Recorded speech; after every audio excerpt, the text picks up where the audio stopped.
Hey, it's us. Welcome to Signals from the Frontline. What is this? Every live every Wednesday show live on Twitch, YouTube, Facebook, competitive 40K. This is what happens when you produce a show and you put OBS in front of your notes. You can't read them. How are you, Kicker? I am just jolly. It's nice to have you on the show, guys. Seth is not here this week, but he will be returning next week with great stories to share. But yes, tonight it is me, Kicker, and my wonderful friend and producer and just generally decent human being, Mr. Val Heffelfinger. Val, that's right. The creatively titled creative director of the FLGN. I even had a nice lead in. Here, let's do it again. Here we go. 1, 2, 3. Hey, everybody. Welcome to Signals from the Frontline, your every Wednesday live cast brought to you by Frontline Gaming. Yeah. We are your host, Kicker, the chief of serial and sigillite of FLG Insider, and Val Heffelfinger. That's me, the creative lead director of the FLGN. If I mess up that all up. Okay, But anyway, it sounds great.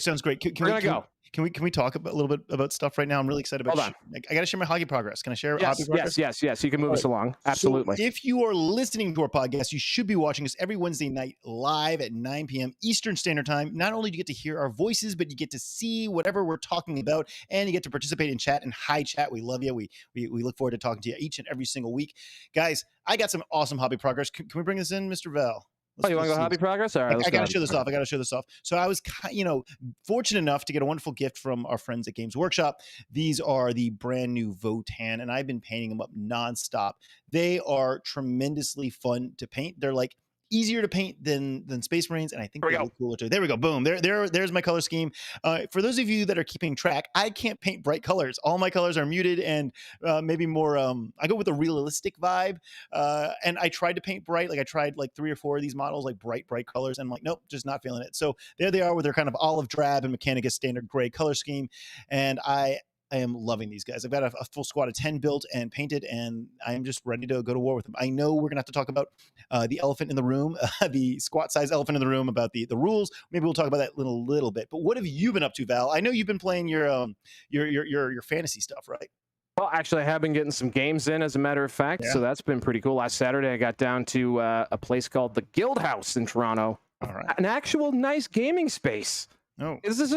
Might not understand. There's no such thing as a nice gaming space in Toronto. Now there is one. It's incredible. That's a modern city. How do you not have a nice game store? You answered your question in the form of a question, which is everything's too expensive, so no one can make it. So it costs $8.50 per person to rent the table, which, quite frankly, if that's the cost of having a place I can go play games and not be exposed to asbestos, then that's fantastic. I'm super into it. But yeah, I met a new Warhammer friend. We met down in the basement of this place. We played some fantasy. It inspired me, as a matter of fact, to move on and do some stuff. I started magnetizing some dudes to some trays, some movement trays. Those are the Shogun Miniatures metal movement trays. If you're into historicals, if you're into anything rank and flank, I don't think there's a better tray in the business. Sick. Val, you got to explain to people that back in the day, you would use trays to move armies of Age of Sigmar fantasy. Like, I guess when it was called fantasy, right? Age of Sigmar fantasy Warhammer battles. Fantasy. Yeah, you'd use these trays. Does every squad have a tray? Is that how you move these 20, 30 guys around? You put them like a little magnetized tray? Yeah, cool. It's the best. I mean, you can play shuffleboard instead when you're playing fantasy. It's incredible. You can just be like one of those like German generals. Well, maybe not German, but like you can be one of those generals in the ready room, with the big long like pusher thing. Perfect. Yeah. Moving your dudes around. You don't even have to touch anything. It's fantastic. I absolutely adore it. And it's very quick. And then very quickly here, this is the rebase. I buy a lot of my models secondhand, Kicker, because I'm a lazy man. Well, why are you buying them secondhand? Are they hard to find or something? I mean, come on. Well, they are hard to find, but you know what is impossible to find retail? Painted models, which is why I love things like the secondhand shop that Frontline Gaming kindly offers as a service to all of us lovely hobbyists around here, because you can pick up models already painted. Maybe they're not painted super well. You can add a wash to them. Boom, fixes them right up. Or maybe they're on the wrong base, or their basing doesn't match the rest of your army. You just cut them off of there and you redo it. Some of these models, this is their 3rd time around. They were converted from, because I talked to the owners, they were converted from squares to circles and now back to circles, especially the boar boys there. So I think that's particularly hilarious. They have some history. I love it. Yeah, man. So are you running orcs? Is that your fantasy army right now? Is that what you? Well, when Kicker, when you play a dead game, if you will, it's important that you have options if you want friends to play against. So I have a number of armies that I've been what's the word, hustling over the past year or so. So yeah, the orcs and goblins. Obviously, I'm an orc guy, 40k, so orc guy through and through. Best thing about fantasy that I love that they don't have as much of in 40k is goblins. Yeah, goblins are the best grots in 40k. I have like over 100 of them, but they're just like one model. There's no background to them. Don't they have the goblins that get high or something and like charge them? Yeah, what's their night deal? Goblins. That's the same, and that actually survived into AOS. So yeah, like if you want some like high on mushrooms, insane murder goblins, you can't get any better. And the sculpt on these things as well in Warhammer Fantasy, it's the design is by a guy named Brian Nelson, legendary sculptor of that orc. That GW orc aesthetic. So I'm on cloud nine, man. I'm enjoying myself. And you know, man, one of the armies that I loved in fantasy, old school fantasy, I remember when I couldn't buy an army, but I could get a few blisters, were the dwarfs, the dwarf thunderers. They had like, I mean, like these are the coolest things in the world. And finally now in 40k, you can get your modern day dwarves, and I think that they're doing it justice. A lot of like, you know, do we have photos of the new Votann? They're coming out this weekend, guys. You could pre-order them last weekend. You can go pick them up this weekend. Basically, they're sold out around the world. There's a few independent stores carrying them, but it's apparently a hot item. A lot of people want this new box set. I've been looking at the sprues the past couple weeks, like trying to get good photos and trying to get an idea for them. And there's some pretty cool stuff about them. First of all, you have all the choices for heads. You could have helmeted heads or not helmeted heads, which is really nice. That's all the choices. That's all the choices. Well, and they also have female heads too, right? So it's like a nice range of options. Gear, guns. They have like all the grenades if you want to put them on there. So kind of like a Space Marine sprue where you got all the accoutrement you can throw on your guys. The other thing that is it's done intentionally. I'm sure there's an exact number of arms you need if you want to have them holding a rifle. So you can't like buy, you know, one set and then try to like throw in the extra arms because you're not going to get the pieces to line up. So there is, you know, you are probably going to have to buy a few extra boxes if you want, you know, if you want 20 guys, you're going to need to get 2 boxes of 10. They also have like a lot of close combat weapon arms, which makes me wonder if they're going to have an alternate build or unit option in the future. Maybe they'll have like, you know, the shooty troops and the close combat troops. I don't know, but there's a lot of daggers, arms holding daggers and pistols in the box. They also came with tokens, really sweet tokens, which I think GW needs to do more of. Every time you get a new codex, you get all the little chips or tokens because it makes it, you know. Yeah, I think Leagues of Votann and tokens, bit of a trigger situation going on right now, not in the wider community. Yeah. What is this about? You want to hop into it right now? Do we want to talk about this, or should we not go into it? I mean, we can do this. I mean, you can lead me along by my hand. Actually, why don't we wait? There'd be a more informed opinion coming our way later. Don't want to spoil the guest or anything. And we do have a guest. So, guys, the models look good. I do want to say the HQs look way better in person than in the photos. So if you think these guys, those guys. I mean, you like. You know, of course, they have different build options, but I was not stunned by them seeing the photos, but now seeing them in person, you know, firsthand, I'm like, these are awesome. I'm totally on board. So that's happening. Oh, we also have the new Age of Sigmar Mega Gargant. This is the beast match of Mega Gargant that was announced from GW.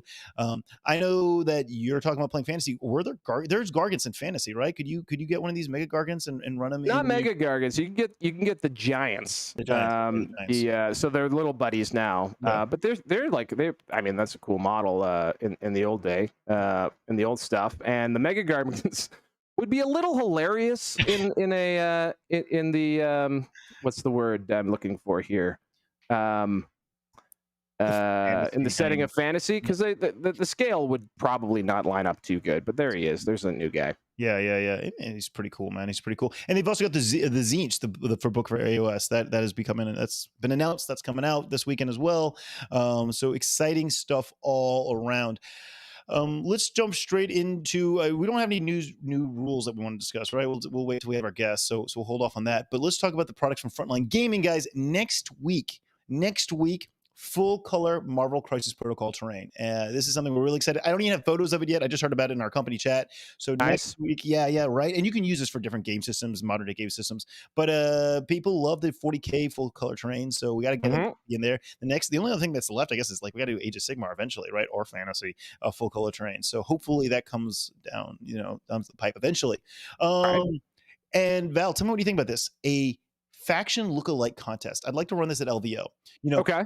No cosplay, none of that nonsense. Not cosplay. Okay, stop right there. You had me at cosplay. All right. You just have to give permission, and you know how like dressed up and weird everyone's gonna get. It's gonna be awesome. I mean, we can do cosplay, but I'm kind of hoping for like just a natural photo of you and what faction you look like. Like, there's guys that look like orc players. There's guys that look like me that are like ratlings or whatever. Like, let's just do this lookalike faction. You just call yourself a ratling? Yeah, I'm kind of short. And like, I'm more of a hobbit or I'm not really a dwarf, right? I'm just short and scrawny. So yeah, I guess ratling's more my vibe, I guess. But I don't know. They're like hobbits. A better proportion than a hobbit. And you do usually wear shoes indoors, unlike some notable 40K players out there. That is very, very true. So, guys, we're going to start collecting photos of people, and you got to just send me an email, events@frontlinegaming.org. Send me a photo of yourself with what faction you think you represent most clearly. And yeah, we're going to try and put these all on the wall at LVO and hopefully let people vote on it and let the winner get something massive. I haven't really decided what that's going to be, but just something fun. And we have Las Vegas team tournament coming up, which is this Friday. This Friday, yes. Please remember that only the team captains need to come to registration. Also, guys, please check in before you get to the hall on Saturday. We just need you guys to log into BCP, sign up, so that as soon as you get to the hall, you already have the pairings figured out, and you can go right to your tables. Coming up after that is SoCal in October, and I guess I have the person on air right now with me to ask, hey, dude, what's the FLGN doing? Are you guys doing the full coverage of SoCal Open this year? The intention, is we're going to have some pretty sick and sweet coverage brought to you by the actual FLGN. That'll be us. I'm actually flying down to Las Vegas on Monday to Frontline Gaming HQ to do 2 days of tech. So that should be fun. Make sure that everything is nice and smooth, because I'd like to start working a little bit more remotely, which allows us to bring in a bigger group of people for the non-LVO events. So that's the goal, is to have maybe fewer people on the scene and a lot more people supporting the show from the comfort of their own home and their underwear. It should be good. That includes production, because I'll be switching the scenes from far away, also known as Canada. Yeah. Also, don't have to risk getting busted by border services. Yeah, that's great reason. So yes, we will have the SoCal Open streamed by the professionals at FLGN. And if you're going into your player and you get excited, guys, if you have a challenge coin, you'll be getting Duncan Rhodes paint. This is the first paint to go up to non-Kickstart backers. So yeah, we'll be giving out some of that brand new Duncan Rhodes paints to people with challenge coins. So make sure you bring your coins to that event. All right, Val, do we want to talk about FLGN? Is there anything happening on the network that you want to discuss? You are the director of the network, so I'm sure you have more insight than me to this. What's going on the FLGN, man? Well, I mean, every Thursday, that would be Thursday, the day of the week, we, of course, have our amazing preview show, and that will be taking place tomorrow, the day that is Thursday, and they're going to give you a rundown, probably, I'm going to just guess here, of the Las Vegas team tournament. We know that Adam Camilleri, one of the lovely co-hosts on that show, and Dustin, and probably Paul, I mean, he loves ATC, are all big teams fans, so they're going to give you a big breakdown of all the action that is going to be coming at you from the LVTT and the things that are set up. And then I guess the other day, also known as Monday, I was unable to produce it myself, so the show might not be as good as it usually is, but we had Grim After Dark. I believe Mitch Pelham was on the scene. Is that correct? Right. Yes, it was. Because the title of this show is, in fact, still about Mitch Pelham. Yeah, definitely too many hats. Got to stick to my flower hat.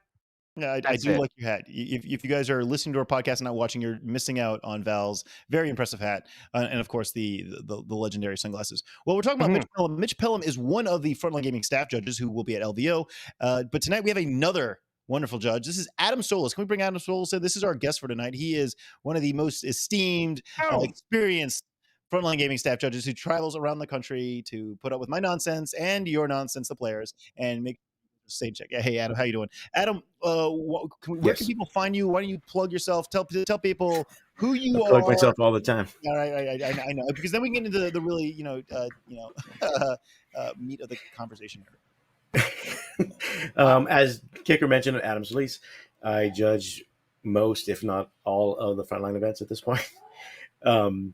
You can hear me and see me on TFG Radio. We do a podcast about every other Thursday.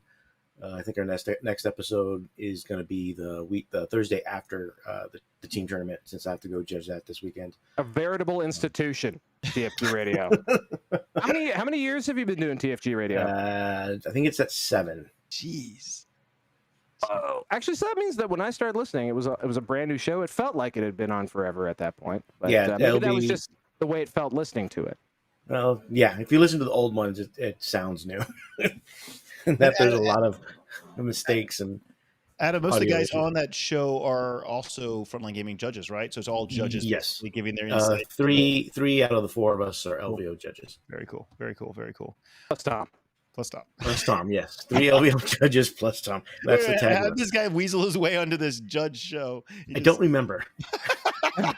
I'm not gonna lie. He was a nice enough guy. He looked lonely. He was wet from the rain, and they just invited him in. They're like, "Come podcast, come on, little buddy." There was a time where we were having trouble getting together to do a show, and I think Tom was always available at that time. That's how you get on podcasts, man. That's how True. you're just always available. Which is funny because now he's not on as much as before. He's just had his 3rd child, or his wife just had their 3rd child. Well, Adam, we've got you on here for you've been on the show before, so I'm not going to ask you our established question, what is your favorite cereal, unless you've changed from previous. I don't remember what I said, but now I eat honey bunches. No, not honey. Yeah, honey bunches. No, go with honey bunches of oats. That's a good cereal. I like honey bunches. It's like the grown-up version of a lot of other kids' cereals. But no. Well, as you get older, you kind of have to.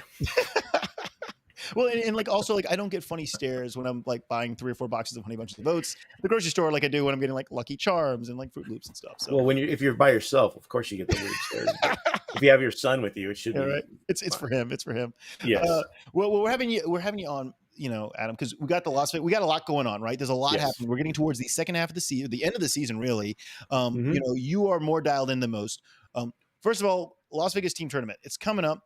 What are your thoughts on the format? We've changed the format for this year. And, so far you've not gotten any flack, right? People are generally happy. Well, first of all, describe the format we're going with, and then are people happy? We're going with last year we did basically a straight up, most wins the matchup. Yeah. And people seem to be okay with it. It's really simple. It's easy to understand. Just whoever wins the most games wins. We did have issues when there were ties. Yeah. But other than that, the people decided that they wanted to do basically the WTC or the ATC format, the World Team Champions and American Team Champion format, which is a differential scoring as opposed to just straight up battle points. And the way differential works is your score is determined by how many points you earn in the game compared to your opponent. So it ranges from one person earning 20 and the other person getting 0, and that occurs when you earn, I think the difference is 35 points. Cool. I'd have to double check. But it's along those lines. So a draw is anywhere between 45 to 55 points, and then every 5 points is an extra point, I believe. So it ranges from a 10-10 draw, and then it goes, 11-9, 12-8, and so on. And I know that was a very legendary 20-0. No, 20-0. And the legendary 20-0, yes. It was a controversial topic, right? A lot of people were very passionate about opinions. I know our own Val here was very passionate about format to run. And Frontline Gaming, we put out a forum, we put out a poll, and we asked, and the people voted, and guess what? This is what we took with. We're running. So I think overall people are very excited. Do the 20-0? Yeah, right. Anyone? Right. 20. Nope. See, no one wants to. I guess we'll have to do it the other way. Yeah, right. Okay, well, so hey, dude, do we have any like teams of notoriety coming? I mean, I know you've been looking at the rosters. There's a few both locally and probably internet known. Mm-hmm. Locally, we get because of the location of Las Vegas, we get a lot of local players and local teams. So. Hashtag Wrecked is a team I'm with, or I'm not on, but my club. And for those that don't know, the captain of the team is Jeff Poole. He made top 8 at 2 LVOs in the last few years. Oh, at 2 LVOs, like that's impressive. Yeah, the first time he did it with Orcs, and then he did it the following year with Eldar. Okay, cool. Gentleman Gaming is also here, but they include Brad Chester, Thomas Ogden, who's number 5 in ITC right now. Okay. Yeah, that's gonna be a team. Yeah, and then one of the other local teams is Xenos Petting Zoo, which XPZ. A bunch of young kids coming up in the game. I mean, they are young to me. They're like half my age. I could be their dad. They're all San Diego based, right? Team XPC. No, right? they've expanded. They range between San Diego, Southern California, and they have some people in the Midwest, cool, around the country. Yeah, and I know that we've got our own Leo from Frontline Gaming with his team that he will be playing. That's a Jackrabbit. Yeah, Jackrabbit Gaming. Cool. Leo and Jake, some Frontline Gaming guys. So that's cool to see them getting to play. Is Dice Check still showing up? Are those guys coming? I know they intended to. Like Magic Matt is on. Matt Castro is on Long War, the Long War team. Yeah. Kenny Boucher. With Kenny. Yeah. Right on. Cool. So it'll be a nice range of teams. Yeah, that's awesome, man. Awesome. We have Mitch's podcast, Best in Tabletop, coming down. Okay, cool. Not Mitch, but Colin and a bunch of other people from the show. All right. So they're coming down to play. And they're up north. So, we're getting a nice spread of people coming in from around the country to come play. Sweet. A good spread. Yeah. We got to ask, because I've been seeing stuff, but I'm curious if you want to answer this. I've noticed a little bit of drama regarding some lists. Some other teams have been looking at other lists and basically saying, hey, that's not allowed. And that's obviously it was done politely. It was not like a witch hunt, but other people are looking for in an appropriate list, I guess. Have you caught any and corrected them? And what was the penalty? So what ends up happening, and not just with team events, it actually happens basically with any tournament, especially LVO, is once lists are unlocked, which they were last Friday, people just start looking at people's lists, especially people that are known. Yeah.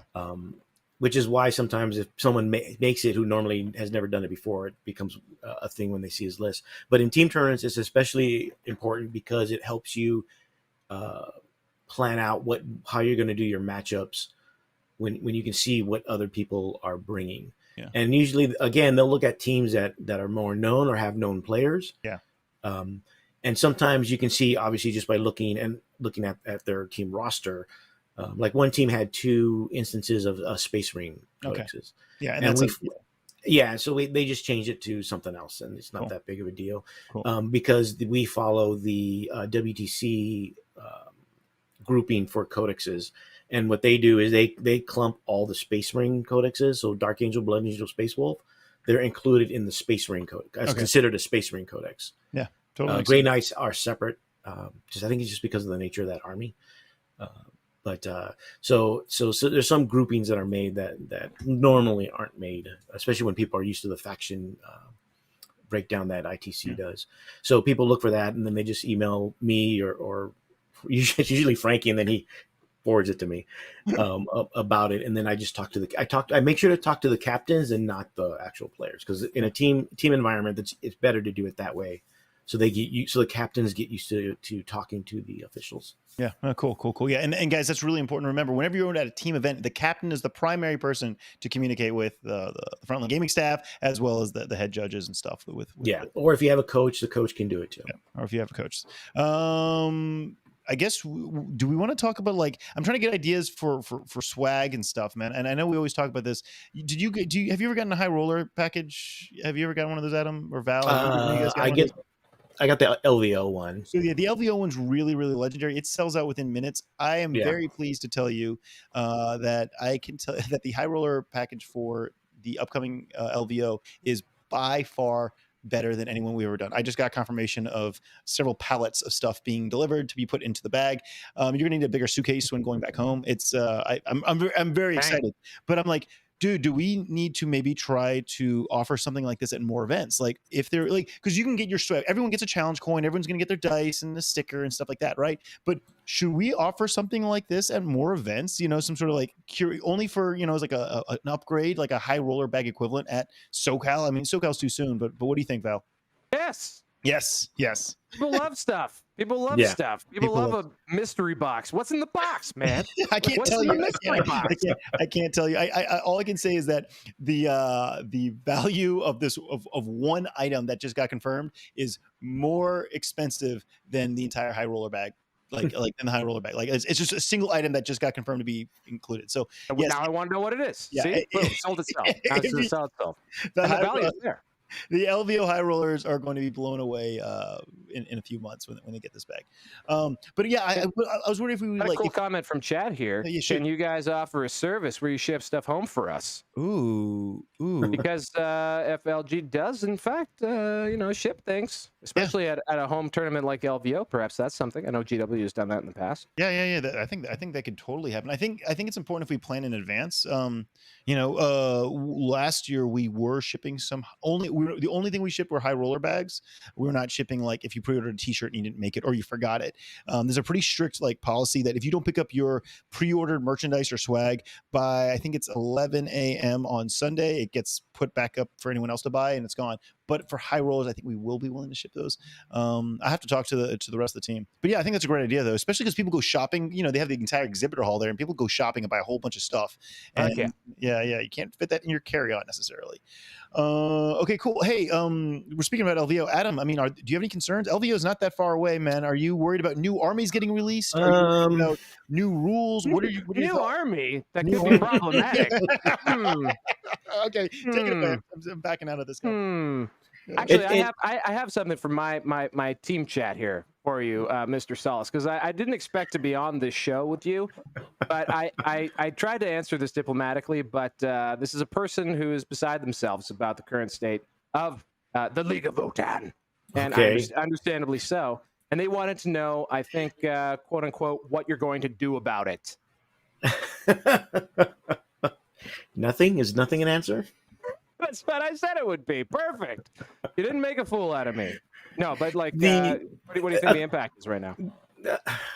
Right now, it's hard. It's hard for me not to relate. It's hard for someone like me, and I'm going to say like you, Val, that's played the game for so long.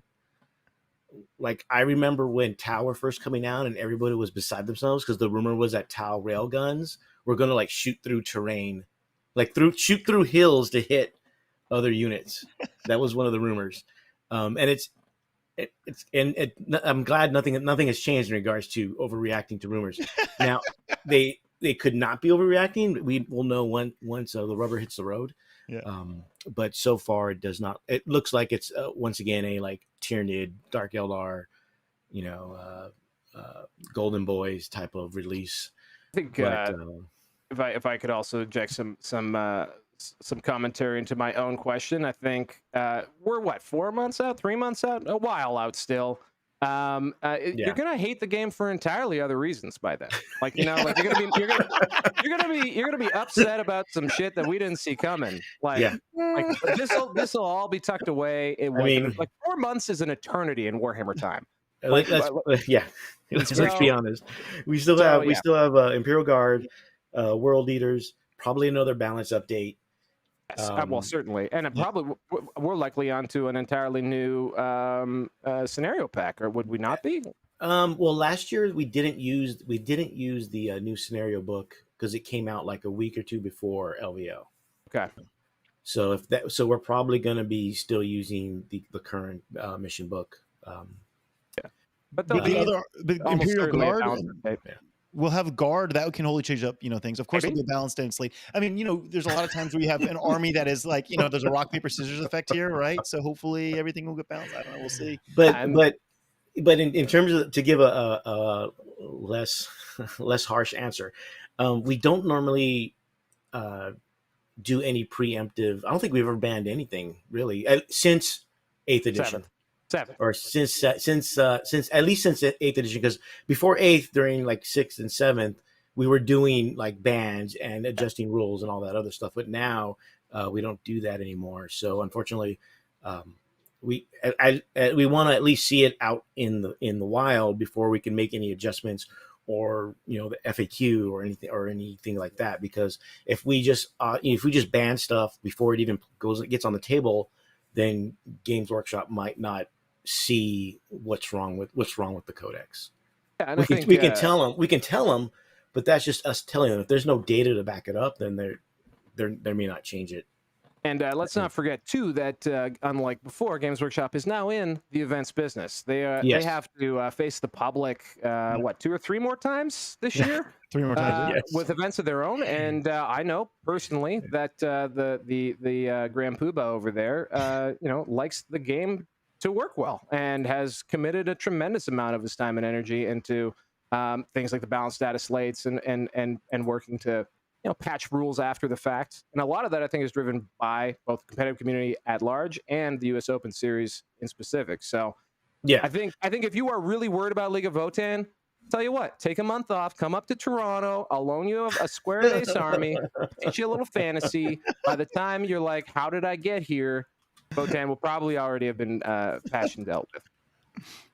Yeah, because between now and LVO, you have, like you said, we have Kansas City, Chicago, and the New Mexico, yeah. the New Mexico, and that's 3 events GW is going to see Votann in action, and hopefully by then there'll be some corrections or adjustments made. Well, ideally, it won't be a scenario where like it was at SoCal, where they had to see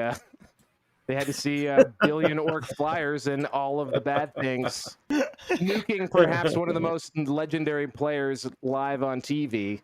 To make the change, but I would think they'll be more proactive with this particular one. Maybe I'm wrong. I'm once bitten, right? I'm always. I mean, I'm an eternal optimist when it comes to this stuff. It's already been shown that they're willing to. I mean, they did it with AOS, where they did a day 1 FAQ when they made the correction to dragons for the Stormcast. So I have a follow-up question, despite the fact that the League of Votann may or may not be widely available. If you know certain things, it's certainly not going to be widely available if you wanted to buy it. Last time this happened, right, was the new Orc Codex and those snazzy Beast Snagas, yeah, and they didn't allow it in their own tournaments until the book was widely released. I don't know if Frontline did the same. I can't remember. Or if there was an event in between or not. But do you think we'll see that where some places, just because you can't get a legitimate copy of it because it won't be widely available, that maybe Votann will be put in the timeout box for the meantime? That we did that 1 year. Danny's the head judge for SoCal, but you and Danny are all good buds. What are you guys doing for SoCal? I mean, that's around the corner. What's the game plan? So Danny already stated on our podcast, and I saw him post a couple times on Facebook when this was asked, is that the only Votann is allowed, but only the units that are available at the time will be allowed. Yeah. So if there's no other releases between Saturday and LVO, then it's only going to be whatever comes in that box.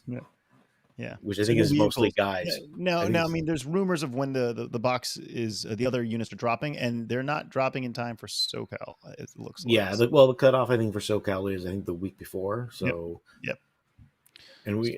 So I mean, we already see what we have to pre-order for this week, and it's not 40K. So, So we're just going to see a lot of little dudes and a lot of those hover bikes going around. Little bikes, yeah, the pioneers. Very cool, very cool. So, well, Val, you want to take us into the competitive 40K news, like the hoppy track and whatnot? That's pretty abrupt transition. We got another question for Adam. Okay. I got one more thing, just because we got new hotness army here. Like, regardless of how it's handled, if they are legal for play, but some units are not released, what are we going to do with regards to proxies? Ooh. What are we going to do with regards to folks who just didn't want to buy GW standard stuff? There's lots of third-party people out there who've been making squat kits before these rules for decades.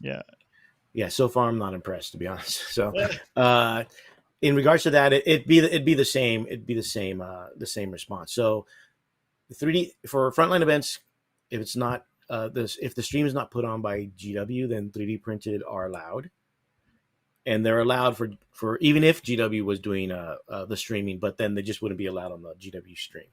You know something I don't about GW running our streams? No, I just in case. Here? I don't know. You're going to tell me this live on the air? I hear a lot of things. FLGN is running the SoCal and the LVO stream. Yeah, right. But in terms of just other tournaments that might have, like if you go to the Open and you have 3D printed models, don't go on the stream because they won't let you. Mm-hmm. But in terms for us, it's the same restrictions. If you 3D print a model and it hasn't been released yet, then we're not going to let you use it. So if you 3D print the tank, we're not going to let you use it because the model hasn't been released yet. So the models have to be. So there's the answer. In order to be used, even in proxy form, it has to have been released. Yes. All right. Heard it here. Ruling from the judge. All right, now let's say. From the judge is not the judge for SoCal. Adam, stick around while we go through the Sure. comp track and the hobby track. All right, cool. Okay, first up, we got Warhammer 40K. Yeah, I can still say the word. We got in first place Jack Harpster. Is this correct? This is correct, Jack Harpster. Leading the way, David Gaylord in second, Vic VJ in third, Manny Chima in fourth, Thomas Ogden in fifth. Are we going to go right on down top 10 just like the old days? We don't have to. We don't have to. You can do Wilson, Stephen Crowley, Colin McDade, Brenton Weiss, Matt Robertson. That's right. They used to do top 10. I just did it because, Adam knows what I'm saying. Can we get the hobby track too? Can you read that? It doesn't like taking too long. I don't sure. like reading Okay, all right. Okay, all right. You ready? All right, here we go. Where's the button? Shoot. Here we go. PowerPoint scene. All right, we got Jacob. This is Warhammer 40K hobby track. We got Jacob Thayer, Dean Pritchard in second place, Derek Page in third, Aaron Kellman in fourth, Lou Rollins in fifth. I'm sure all of their armies are beautiful. Kicking over to Age of Sigmar, we've got Gavin Griegar in first, Anthony Trentinelli in second, Jeremy Vessier in third, Matt Beasley in fourth, Ridge Hanna in fifth. Why not? Let's keep it rolling. In sixth, we got Thomas Guan. In seventh, Caleb Walters. Eighth, Zach Kennedy. Ninth, Emma Mangles, because she mangled ya. And 10th, Carl Ong. Oh, yeah. Finally, rounding it all out, we got those hobbyists in Age of Sigmar. You know they're pretty, and you know they know how to rebase a model. We got in first place Robert Snyder. Second place, Ricky Fisher. Third place, Matt Beasley. Fourth, Jeremy Williams. Fifth, Evan Markham. Not Markham. Markham. Back over here to you guys. Oh, no, I love it. You do such a beautiful job of that. I think we need to have you every week, Val, come and reading all the names. Please do it. Yes, just do it. Special occasions only. Adam, some of these names are pretty familiar, right? I mean, anyone that's, I know you can't call your shot, but who do you think we should be watching through the end of the year? I mean, we know Jacob there for hobby track is doing really, really awesome. But on the competitive side, I mean, we've got guys like Thomas up there. We got, who's Jack Harpster, number one, and probably because of Nova. Or who do you think are these the guys to watch? Or do you think there's still time for somebody else to make it on this list before we get to the LVO? I'm looking at the different. To me, when I look at these, I always look at the difference between the top and the let's say the 10, no, between 1 and 10. Okay. And if the guys at about, I think the ones that really have a shot is probably up to 8 up to Colin McDade. This assumes they win LVO. Yeah. I'd have to look at it. I'd have to really do a deep dive and look at their scores and how much the disparity would be between their score, their lowest score, and their whatever they would score from LVO. But being only 100 points behind Jack, Steven might have a shot if he wins LVO. So between Steven, Innes, Thomas, Manny, all of them, there's still time for other people to climb into the top 8 because there's a lot of events still going on. So it's hard to say at this point. Here's a big question, and I don't know, maybe someone has mathed this out, but LGT coming at us real hot. Ooh, shoot, yeah. I was supposed to big event. Yeah, definitely have somebody booked for an interview for that. Get Zach, dude. No, Zach told me to interview someone, which is why I'm nervous because I'm pretty sure he'll kill me. Anyway, don't worry about Zach. It's not a problem. Everything's okay. The thing I was going to ask is maybe this has been mathed out somewhere on the internet, and if not, Math Nerds, why don't you get on it? If someone wins the LGT and say it's one of these folks on this top 10 right now in the UK, they've already banked a ton of massive event wins and or finishes. Is it possible that we have the ITC wrapped up before the LVO or unlosable by someone from the UK who shows up to both? Dude, that's a good question. Yeah, because this is the first time the LGT. Well, the LGT is massive, right? This is it's a massive event this year. So, I mean, obviously, LVO and LGT are both huge events. LVO, we're gonna be right, over 1,000. I think LGT's at what 800, 900 players. Where are we at with LG? Do we know the numbers? Where are we at with LGT? I can look, but I don't know the exact numbers. It's a lot of people. So guys, if you are in our chat, if you're listening to our podcast, somebody message Val, director of the FLGN. Tell them, hey, can you still, is the LVO going to be? They snipe it. Yeah, going to be sniped. There we go. Perfect terminology. They snipe it. I mean, there's definitely going to be a contingent of North American players over there representing, but obviously, one of the advantages of that UK circuit is the fact that it's all in the UK. And I mean, that's just, like New Hampshire? I don't know. Like it's possible to go to every single major event, and they're all 256 plus. Yeah, they even kicker. You might be interested in this innovation. They've even trialed out using tables in portrait instead of landscape mode, which I thought was brilliant. Oh yeah, I saw that. I'm gonna get flamed on the internet for even suggesting that. Wait, are the tables adjacent and in portrait? No, they're right like next to each other in portrait. It was one event that they did it at, but I was just like that. I'm surprised that's kicker optimizing your space, people. That's optimal. Well, you got that 60 by 44 now, right? Like you can weasel a little bit of something out of that, right? Jeez. Maybe. Right? Maybe. Yeah. We're going to 2,000, folks. We're going to 2,000 LVO. I don't know if they would have I don't know if it generates enough points to. It should be LVO. It should be same order of magnitude as the LVO as far as points is concerned. Yeah, but everyone's close enough that if they win LVO, they should catch up. Yeah, if anyone wins LVO, they're going to take the ITC this year. At least this year. I mean, it could change in the years, but that's interesting though, right? To start thinking about these other large events coming up, and kind of potentially sniping. But I don't think it can happen this year. There's a 720 signed up for LGT. Which is about the same as LVO last year. Yeah. And LVO this year is got significantly more than that before you even add in all the package tickets or the VIPs and stuff. So I would love to see some growth in the champs, man. Because we kind of 2020 I think was about the same as 2022 So it'd be great. We're just coming out of COVID, man. Come on. I get it. I just love those. I love those big numbers. I love those big numbers, man. It's great. I think you're gonna be hanging out with Reese this weekend. Maybe he can tell you the exact numbers. But it's no, they don't tell me anything. I'll tell you, it's massive. No. It's definitely significantly larger than last year. Of course, attrition can always be a thing, but significantly larger than last year. I'm like over 1,000 already, easy. I mean, I think we're like 1,200. So I mean, it's all about attrition, though, right? Like last year, things were really rough with COVID. Every event, no matter what event it was, had between 20 and 30% drop off. Well, we're not seeing that this year. So if all things fantastic. If things keep going, we're going to be looking really massive. Amazing. Yes. Hey, Adam, do you have anything you want to share before we end our episode? No, you can catch me talking about judging the team tournament next Thursday at TFG Radio. You don't just talk about judging the team tournament. You guys are judging all kinds of stuff. You're just judging people in general. It's perhaps it's literally and figuratively the judgiest podcast, I think. We judge everyone and ourselves especially. Long time listener, and probably one of my white whales of podcasts that I haven't weaseled onto yet. We tried, and you had child issues. So just for a blame my kid. I get it.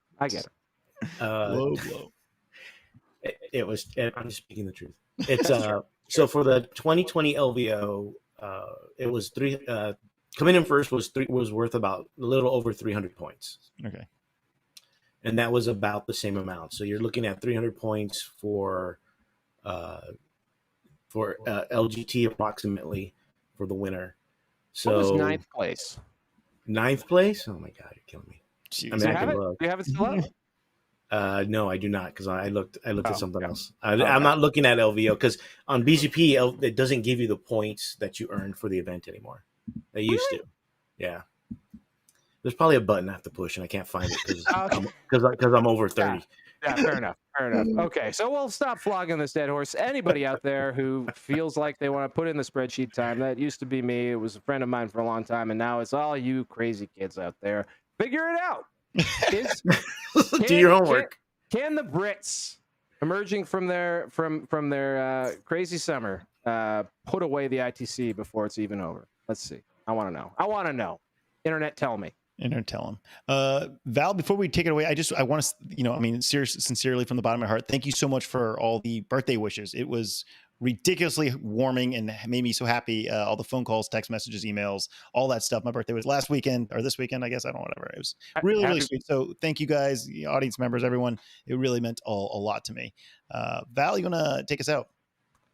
Well, I was saving it for now, so happy birthday, Fisher. Yeah, you're the one schmuck out of all my friends. Well, thank you. Lordy Lou. All right, we're going to take this out here, folks. I don't know if there's a special way to do this, but this is Wednesday. It was Signals from the Frontline. Use the link in the description to make some purchases. If you want to pick up some tickets or some merch, goes to this guy right here. It's nice. It's a way to support the show. Thank you, everybody, for supporting the network. And thank you, Adam, for coming on our show. It was a pleasure as always. Thanks, everybody. Good night, guys. Night.